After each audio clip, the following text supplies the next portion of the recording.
please don't forget to turn your cameras on. We're going to start working on the reading section, and this entire week we're going to be working on the reading. Okay? Now, first of all, the reading section, both the reading and the listening section are multiple choice, which means that you will read something in the reading, you will read certain texts, certain passages, and then answer questions about those passages. And all of the questions are the same. Get the question, you get 4 options from A to D, and you gotta choose the right one. Same thing goes for the listening. Okay, so reading and listening are very similar in those terms. Okay, let me see. Right. Now, how does the reading section work? You know, you get the passage, you get a short text. This text is not that long. It's usually like 700 words, around 5, 4, 6 paragraphs. And these are always academic texts that you get. There's always going to be academic content in them, which means that you're going to be reading about science, you're going to be reading about history, about sociology, literature, and so forth. You get a text, and you're going to have 3 or 4 of them. Okay? Now, why am I saying 3 or 4? The thing is, you have the reading and you have the listening. You will always have an extra task. You always have an extra task. And this one can go in the reading or in the listening. And it's different every time. Okay? This extra task is not even scored. So it's not going to be evaluated. Whatever you do in that extra task won't be evaluated, won't matter. But of course, you don't know which one that is. So you just have to answer everything. Okay? So you have 3 or 4 passages. And every single passage that you read, every single text that you have will contain 10 questions about the passage. Always 10 questions. Which means that at the end of the day, you will be having 30 to 40 questions in the reading section. Okay? Is this clear? Do you have any questions so far? Okay, guys. Now, one thing that is really important for me to say is that you don't have a separate timer per passage. So you are the ones responsible for organizing your time here. They're not going to tell you, okay, stop. You have spent enough time in the first passage. Please move on to the next one. They won't do that. They will give you the time for the entire reading section. That means the 3 or the 4 passages that you get. And it's completely up to you how you organize your time. Now, how much time will you have?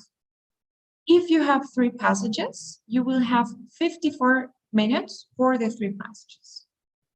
And if you have 4, then you will get 76 minutes. If you do the math, that means that you're going to be having 18 minutes per passage. You can never go over those 18 minutes because then you'll run out of time and you just have to guess the final passage or the final questions. It's better if you spend even less than 18 minutes. If you spend 16 minutes, it's ideal. So that at the end, you're not rushed and you can even review if you'd like to. Okay?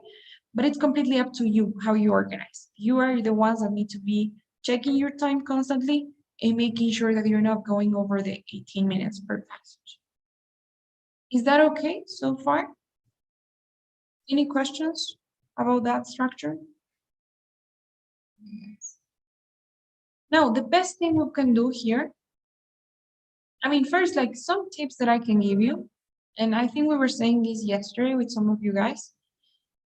The best way to improve the reading section is by reading, by practice, and by learning vocabulary. So you need to work on 2 things here. 3 things. One is reading comprehension, which is improved just by reading. So you need to read and read and read as much as you can, and read about complex topics. Don't be reading like letters to a friend or casual entrance or diary entrances, things like that. You need to read about scientific articles, about literary articles. You need to read maybe heavy literature. That's the only way that you're going to improve your reading comprehension. Second thing, you need to improve vocabulary. And in order to do that, again, you need to read or you need to listen to videos or music or movies. But you need to for the reading section, read as much as you can. And when you find words that you don't know, you're going to highlight them and you're going to try to first understand the meaning of the word with context and then check what you did, check if what you said is correct. That is the best approach for vocabulary. And third thing you need to do is, of course, practice a lot so that you can manage your time properly. Because remember, time is really short in the reading section.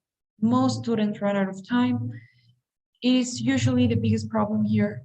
So you need to practice how fast you answer the questions. Okay, guys? Do you guys have any questions about any of that? Is it clear? All right. Now, the best thing we're gonna do, of course, that we cannot do that. Any of what we said, we cannot really do it here. You need to do it on your own because we don't have that much time. So you're gonna have to learn vocabulary. You're gonna have to practice on your own as well. But what we're gonna do here is we're gonna take a look at the types of questions that you get in the reading, and we're gonna see different strategies to answer those questions. Okay? That's what we're gonna do. We're gonna see the types of questions you get in the reading section and strategies to answer. First of all, you have 10 different types of questions. These are the ones. You have vocabulary, you have detail, you have accept type of question, inference, function, and so on. All of them are important, but I'm not gonna lie if I tell you that they matter them like the same. Why? Because they have different frequencies. Do you guys know what frequency is? What does this mean, frequency of something?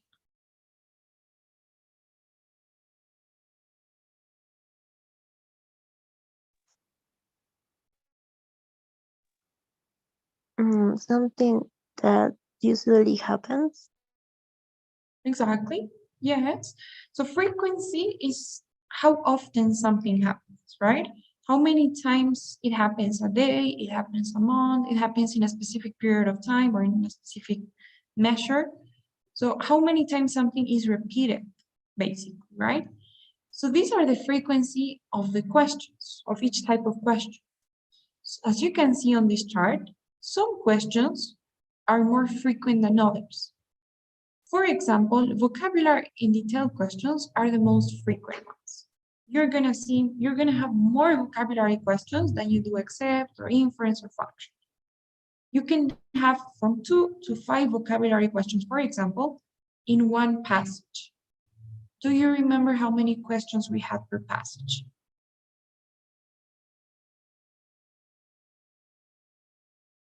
10. Okay.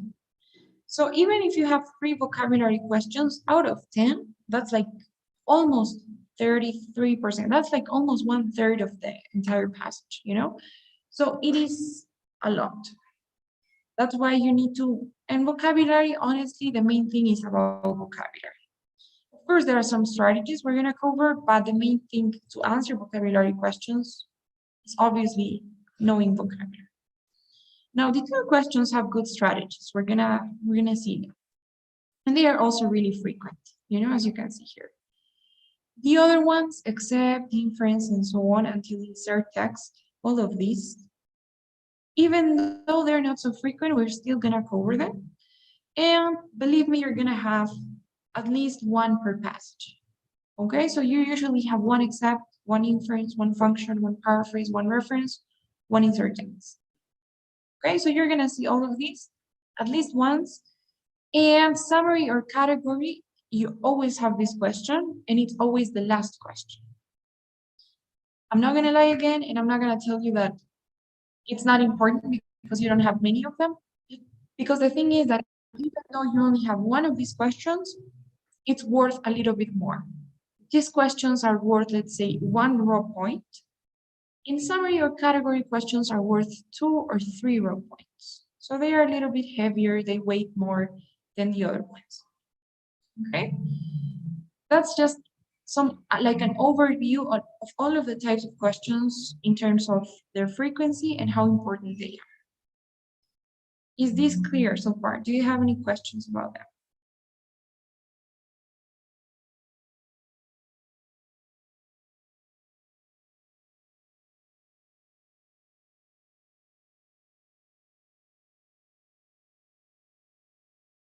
Okay, guys. So we're gonna start right off looking at the types of questions, but we're gonna do so by looking at an example. So I'm gonna go here. This is a sample set from the ETS itself. It's official from the ETS. And we're gonna be using this because it's really close to what you will have in the actual text. You know, these are like, there's a reason why this is something official and why it's good to practice with official settings. Because they make it very similar to the real text. If not, they are actually past total tests. So it's really good to practice with official material, at least once. Okay. Now, another thing, in the reading section, before you start answering the questions, you will get the text. You will get all of it at once. Now, they won't give you a time for that. You can, if you want, you can spend like 15 minutes reading the text. Of course, that's not convenient for you because you only have 18 minutes per passage. So what should you guys do? You need to find a balance between not wasting too much time and also understanding. Because if you go to one side and you read everything carefully, you're going to understand everything. I mean, you're going to get all of the ideas here, but you're going to be wasting a lot of time and you won't have that much time to answer the questions. If you go to the other side and you don't read anything and you go directly to the questions, then you're going to be a bit lost when you're answering them.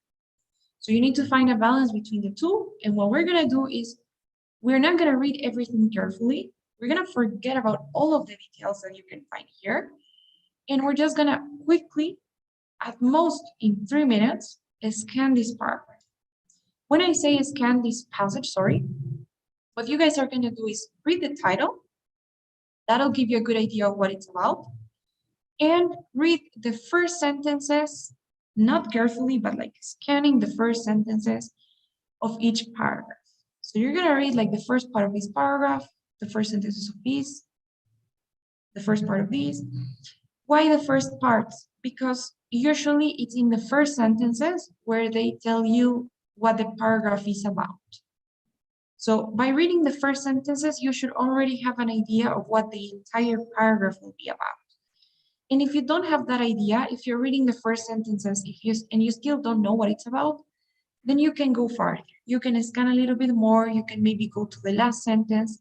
You need to work like that. Your focus should be on having like a I don't know, like a broad idea of what each paragraph is about. And obviously what the entire text is about. You know, but it shouldn't take you more than 3 minutes. You're not gonna read carefully, you're just gonna scan the passage. Guys? And that is what we're gonna do now. First thing, let's read the title. It says The Rise of Teotihuacan. What do you guys think this is gonna be about?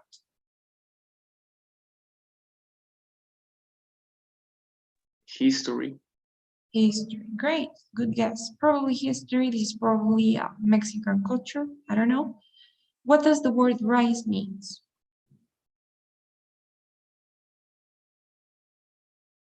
Like an origin or like a sort of material maybe. Okay. You sure? Any other opinions?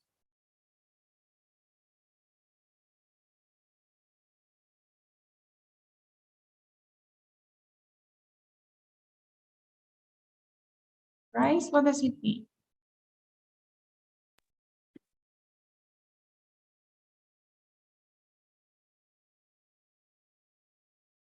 I think it goes more to the side of like the growth of the Teotihuacan or the development of the Teotihuacan. It's like how something grows, you know, how something rise, like, yeah, like how something develops and turns to be a really good thing, you know? So that's kind of the vibe that I get. But let's see. We're going to start reading the first lines of each paragraph and basically try to understand the main ideas of each paragraph. I'm going to give you a few seconds. Please scan these two paragraphs and you're going to let me know what the main ideas of each one are. Okay, guys? A few seconds.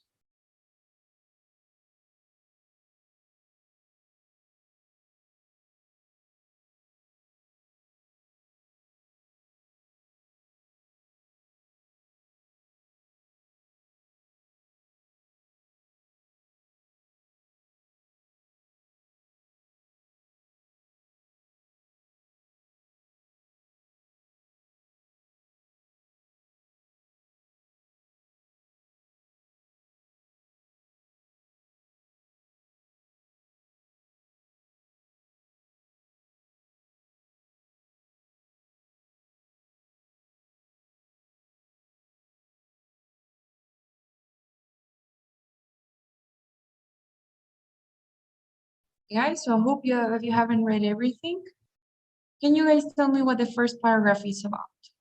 Or what is its purpose? Why is it there?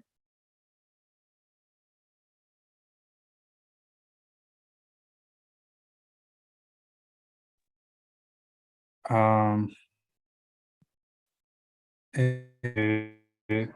they talk about the different places that there used to be there in Teotihuacan, also the historic context, and also the urban planning of the city. And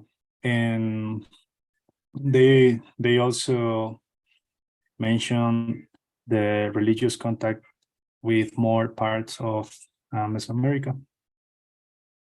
Okay. Okay, good. Thanks, Harry. So that's right. I think this could be like a okay, great.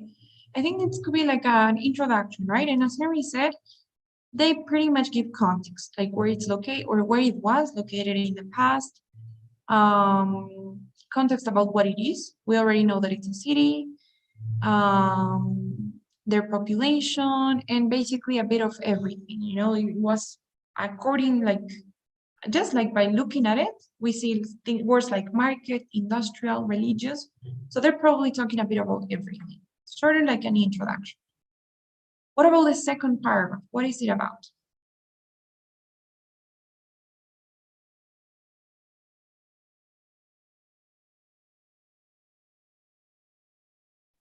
It's about uh, why In that this paragraph, they talk more about why it used to be important, that place in that age, that era, and what kind of natural disasters used to happen there. Okay, thanks, Harry. Yes. Anything The you want to add? relevance, I'm sorry, the relevance of the market, traders with so many products. Okay, all right, great. Harry, thanks. Anything you guys want to add?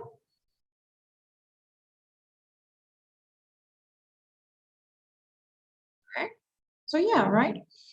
I think that it comes down to the first sentence. It says, how did this tremendous development take place? And then they say, among the main factors are, so it's basically about the factors that led to this development, right? We have different factors here listed. It's like a list of things. And all of those are the factors that led to the development of the place. Now let's do the same, please, for the third and fourth paragraphs. I'm gonna give you guys a few seconds.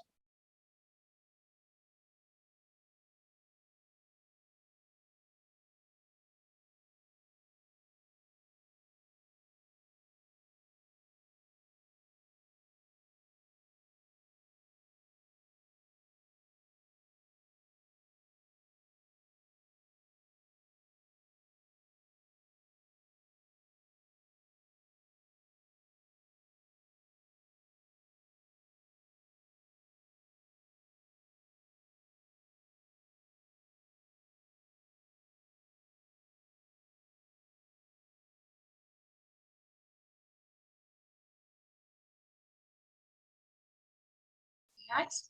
So what is the third one about?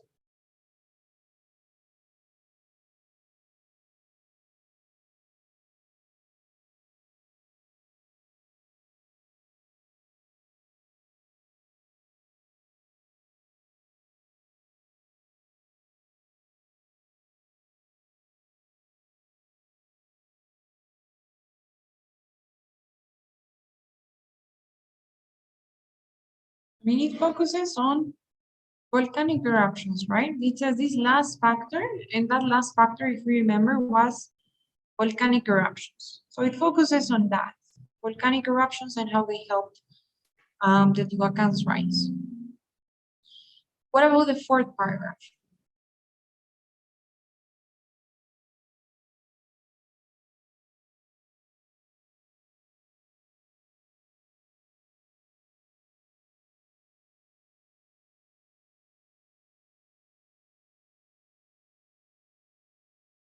Just read the first sentences. It says, it seems likely that Teotihuacan's natural resources, along with the city's ability to recognize their potential, gave the city a competitive edge. So it's probably about natural resources, right? And how these gave the city an advantage over its neighbors. And then they obviously give the details, right? I think the natural resources they had was obsidian. They talk about everything related to that. But the main idea is natural resources.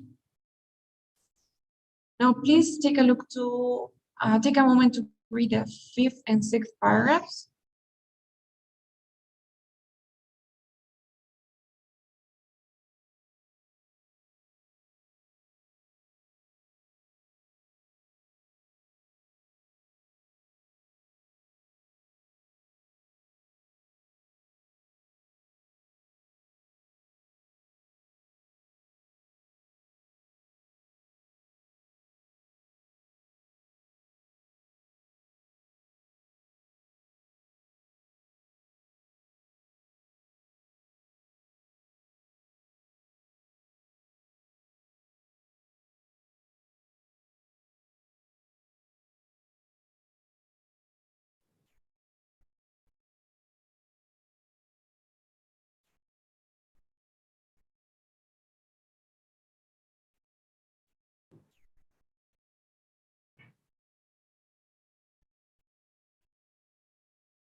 Okay, guys, so what are those about?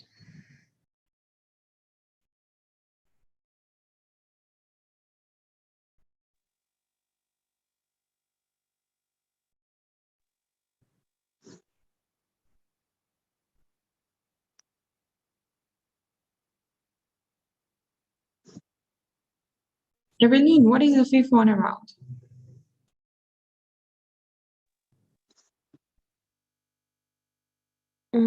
The five paragraph Mhm. is about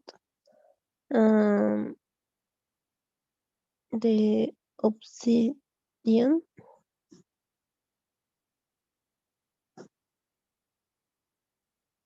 Okay, yeah.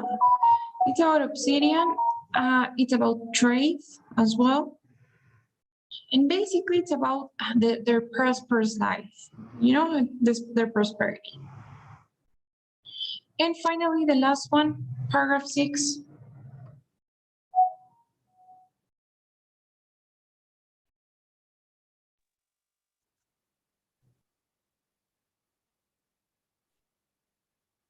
Is about the mining and working. You sure it's only about mining and working? Maybe population and religions. Okay, right.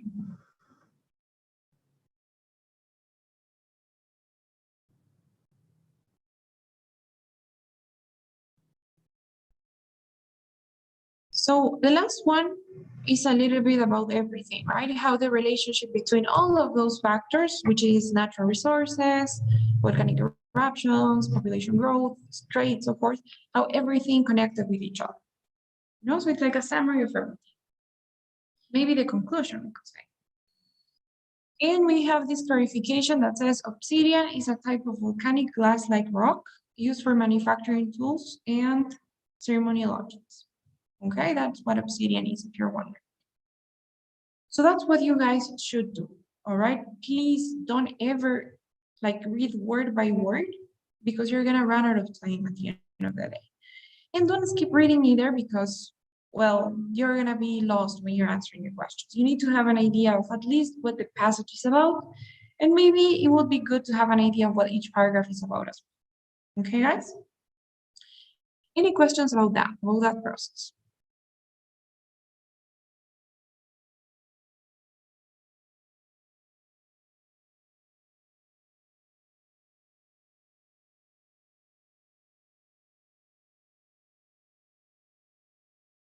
Okay, guys. So we're gonna start taking a look at detailed questions. Okay. We're gonna take a look at detail, or they are also called factual questions. Okay, we're gonna see how these are, how to answer. Detailed questions are basically those that are going to ask you about specific details in the paragraph. The good thing about these questions is that they are really straightforward. They will never ask you about something that is difficult to find. It's something that is directly there. You know, it's sometimes a little bit obvious even. Okay? It's information that is directly there in your paragraph. Remember that it's a high frequency question. You get them very often. And we're going to see how to approach these questions. Okay? What we're going to do is answer question number, we're going to answer.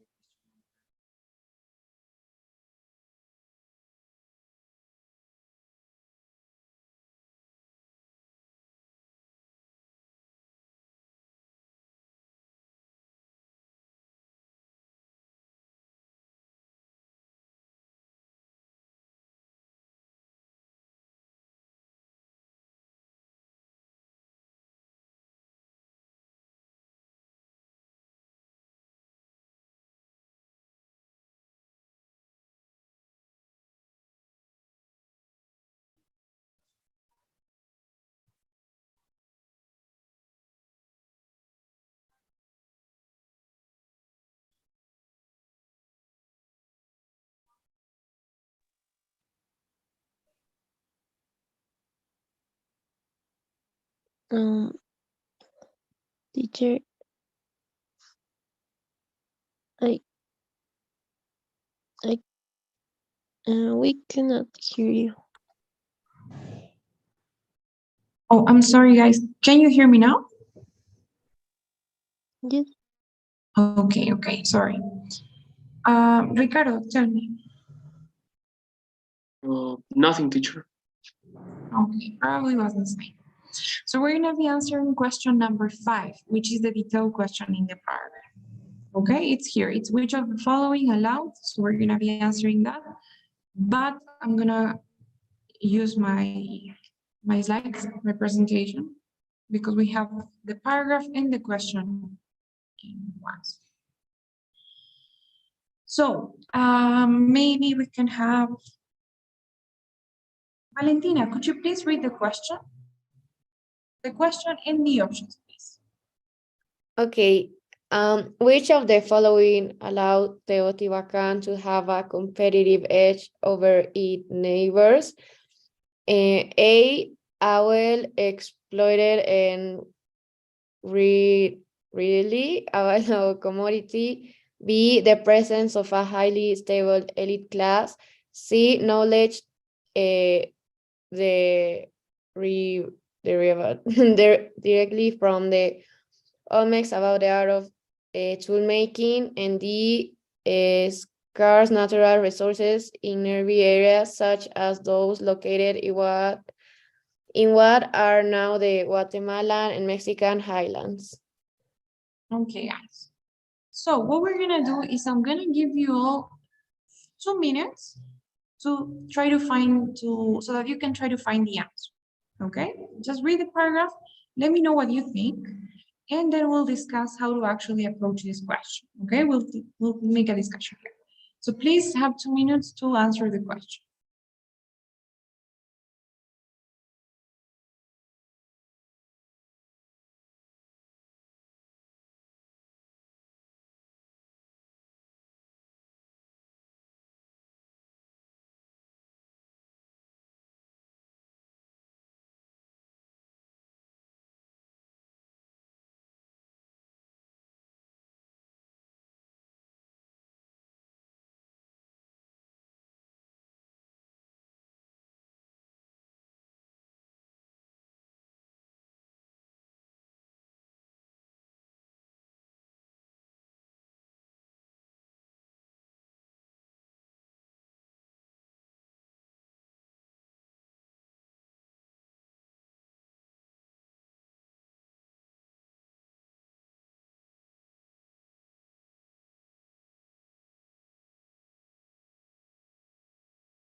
Okay, guys.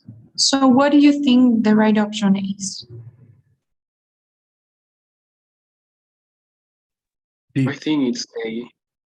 Okay, so Henry says A. Anyone else? All right, no, Henry says D, right? Okay. Who said A then? I did. Oh, okay. Ricardo says A. Come on, what are all the rest? D. D2, okay. We have two people for D.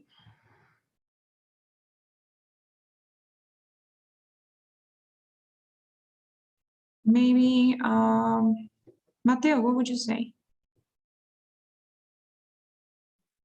D. D as well. Okay, so I think people are tending towards option D. Okay, now this is a strategy that you have to use when you have detailed questions. First of all, how do you know that it's a detailed question? Well, as we were saying before, they are going to ask you about a specific detail. Now, one of the key ways in which you can identify these questions is because they start with things like which, why, how, when, where, what. You know, those like open questions. Those are usually the way, that's usually the way that they start. Now, what, in this case, basically, this one basically says, what, can you guys hear me? I think you can hear me. Can you hear me? Yes. Yes. Sorry. So in this question, basically what they're saying is what allowed Teotihuacan to have a competitive edge, right? They're asking for a specific thing. They are not telling you something like, what can you infer about this? Or what is implied about that? Or which one is not mentioned, right? Those are other types of questions. They are directly asking you about something. What allowed Teotihuacan to have a competitive edge? Now, the things that you have to do. The first step is to read the question, obviously, but please, I'm going to ask you, when you read the question, do not read the options. Read the question and identify the keywords. Okay? So you're going to read the question, but you won't, please don't read the options. Why? Because when you read the options, your brain tends to already choose one, even if you haven't read the paragraph yet. It's just the way our brain works, you know. If especially if you read initially, then you're gonna be likely to incline towards one option, and then when you read, your brain is gonna be looking for clues to kind of prove your theory that it's that option. That's how our brain works. Okay, we tend to think something, and then we're looking for clues to prove our theories. So please don't read the options, just read the question. So read the question and identify the keywords. Now, what do I mean by keywords? Keywords are going to be words from the paragraph, words about the paragraph that you feel are important. In this case, they are saying what or which of the following allowed the Teotihuacan to have a competitive edge over its neighbors. What would you say the keywords are?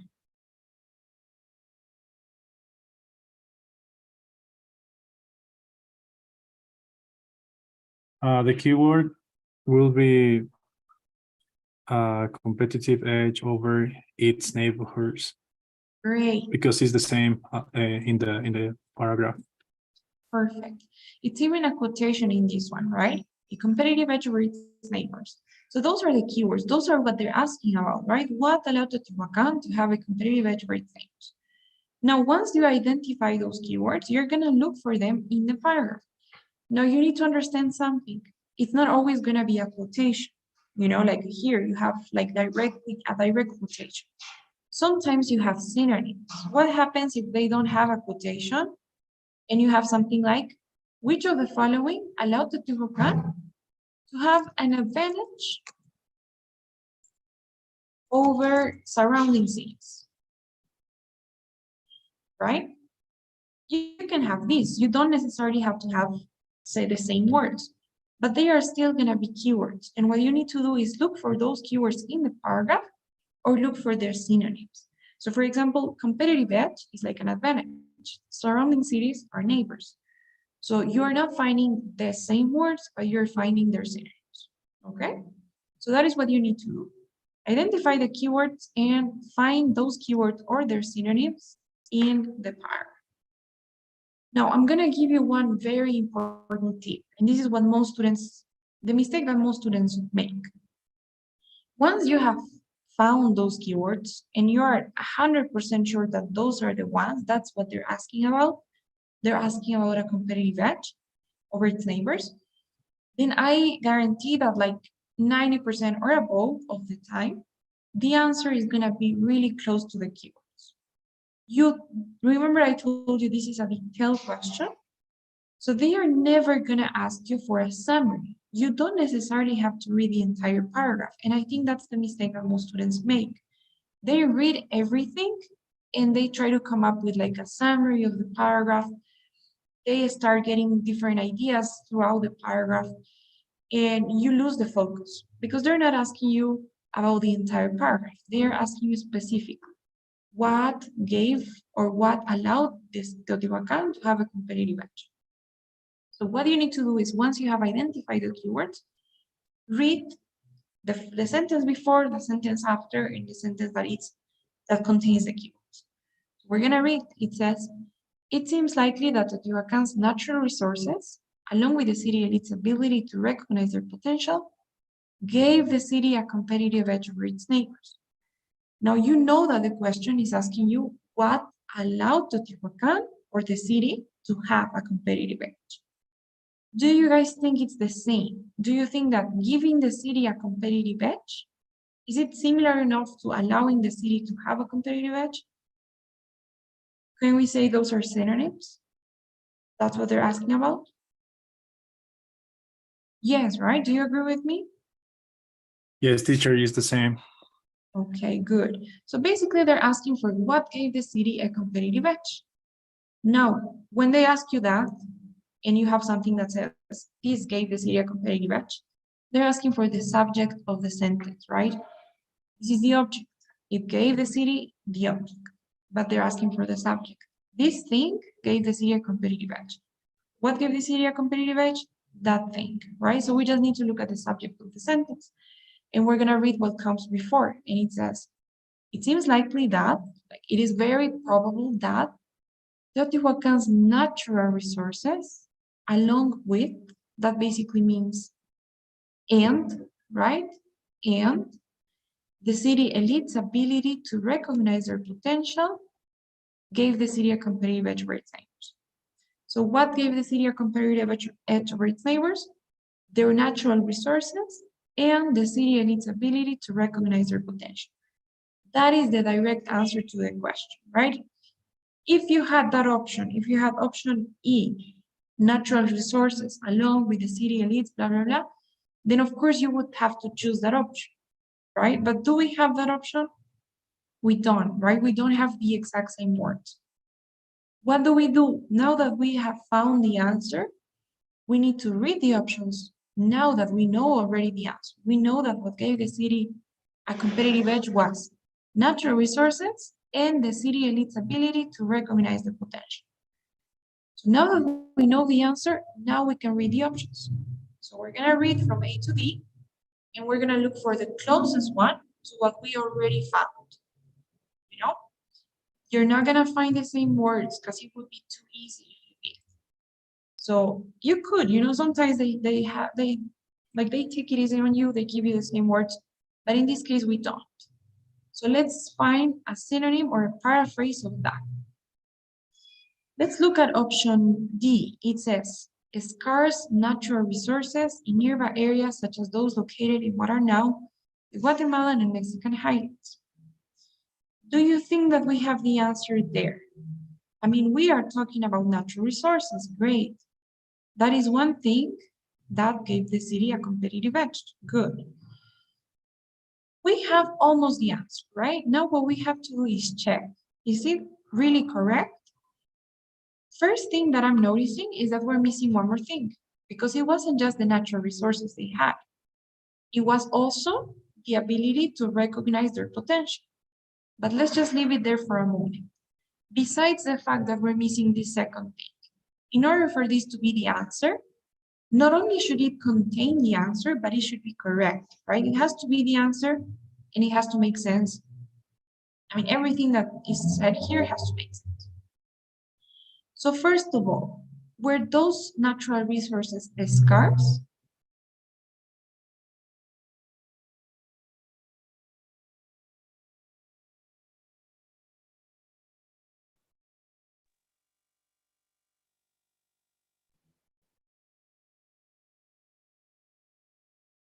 Yes. Where in the paragraph do we have that? Were they really scarce?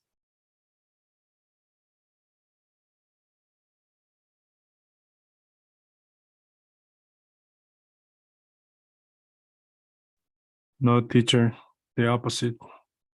Exactly. They weren't actually scarce. They say the valley, like many other places in Mexico, in Guatemala and highlands, was rich in obsidian, right? So obsidian were the main natural resources they had, and they were rich in those resources. They weren't scarce. So even if it contains what we have already identified, first of all, we notice that it's missing the second part. The answer, the complete answer would be natural resources and the ability to recognize their potential. It has natural resources, but it is not correct, right? Because they weren't scarce. We would also have to check, let's say that they were scarce, we would have to check that this is true as well, right? We cannot just choose one because it has something. So do you guys think that D would be the answer then?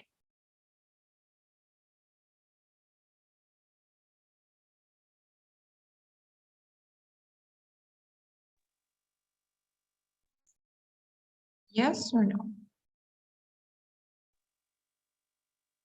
No. No, right? So we're eliminating D. Let's go to A, which was another option you guys suggested. Now it says, what gave Teotihuacan a competitive edge was a well-exploited and readily available commodity. Okay, I know it looks, I mean, it sounds a little bit hard to understand.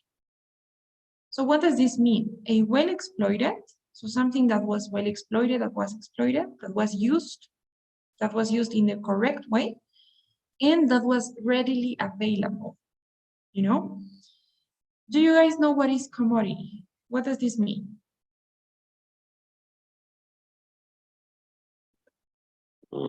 Well, living.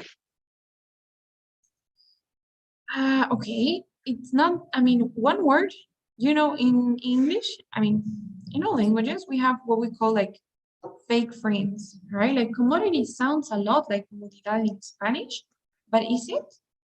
Is like product, like something. Yeah, it's like goods, right?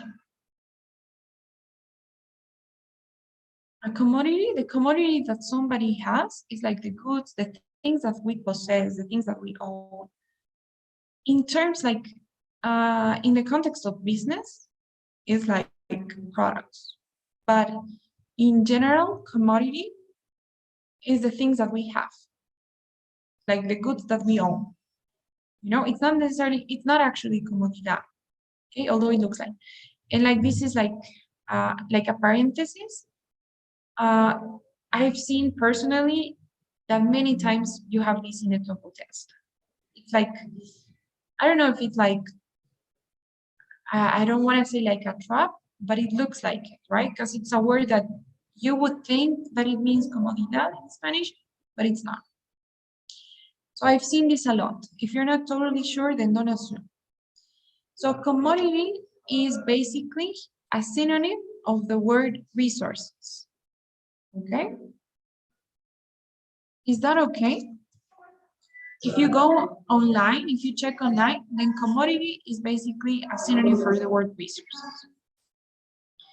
Now, what does readily available mean?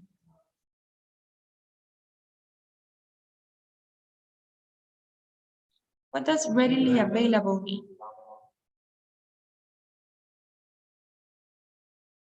easy to get.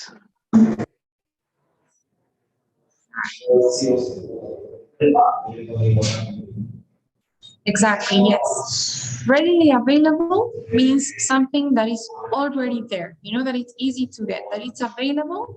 By the time that you got there, it was ready already. So what do you think that refers to? Do you think that something that's natural is readily available?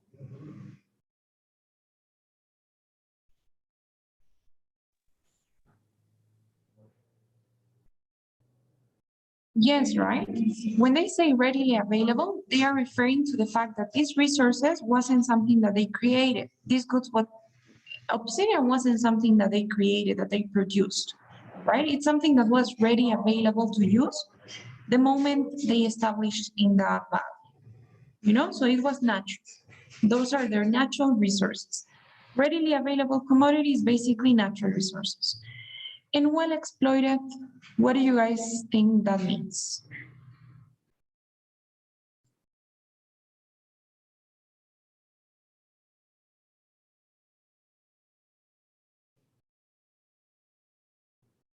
That kind of goes with the second part of our answer, right? Because they say the natural resources, which is the readily available commodity, and the city elite's ability to recognize their potential. So it isn't enough that you just have the obsidian, you have to be able to exploit the resources you have. So not only was it the natural resources they have, but the ability to exploit them, right? To recognize their potential and exploit them. So this goes with the second part, right? This was the first element, natural resources, together with the ability to exploit them or recognize their potential.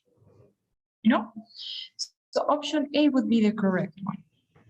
Option B and C, although option B is like sort of tempting because it talks about the elite class, we don't know anything about whether they were highly stable or not, right? And what happens with the natural resources here. And option C is totally out of context. Is this okay, guys? Do you have any questions about the process of getting to the answer? Remember, read the question, don't read the options, identify the keywords, look for them in the paragraph or their synonyms, find the answer, and then read the options and find a paraphrase of the answer. And make sure that what you're choosing has everything correct. No? Do you have any questions about that?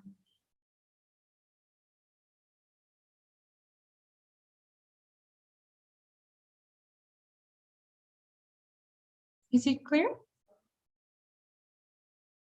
Okay, guys. So now you guys are gonna do one. Remember, this was question number 5, right? It's this one here. So the right answer was A.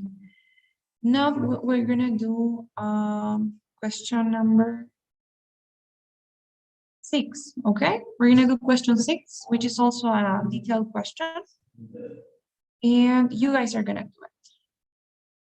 I'm gonna give you guys 1.5 minutes so that you can read the question. Don't read the options, look for the answer and find the right option. Please go ahead.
All right, guys. So what is the correct choice?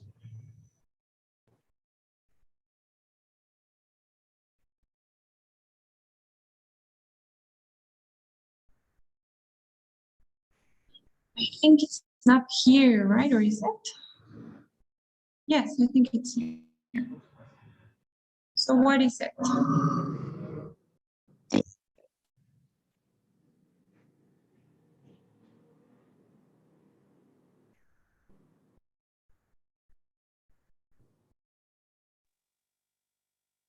Which would be the right option?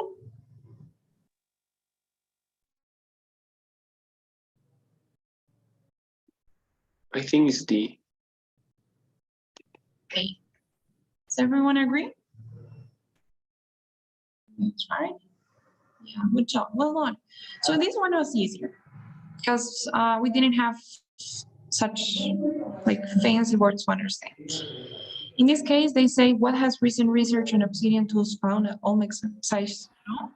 So we look for those keywords. We have recent research on obsidian tools found at Olmec sites has shown that directly to the answer, some of the obsidian obtained by the Olmecs originated near Teotihuacan. Now we read the options and we just gotta find the one that says the same, probably in different words. Some obsidian, the obsidian used by the Olmecs, in this case we have obtained by the Olmecs, came from, originated, the area around, near, right? Those are just synonyms. The area around, near Teotihuacan. So it is D. Is this okay, you guys? Do you have any questions, any comments before we go?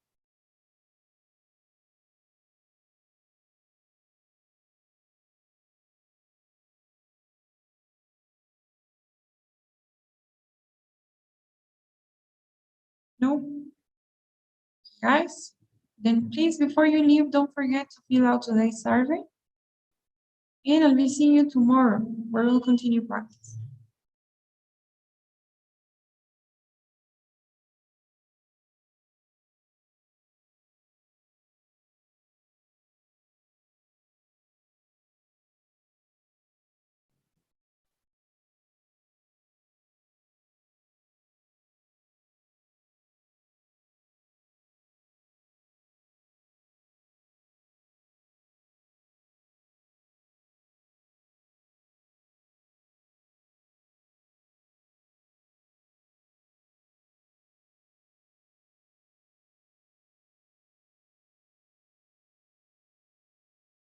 Okay, guys, thank you so much. See you tomorrow. Have a good night. Good night, teacher. Bye, teacher. Thank you, See you Bye, teacher. Good tomorrow. night. Teacher. Bye, teacher.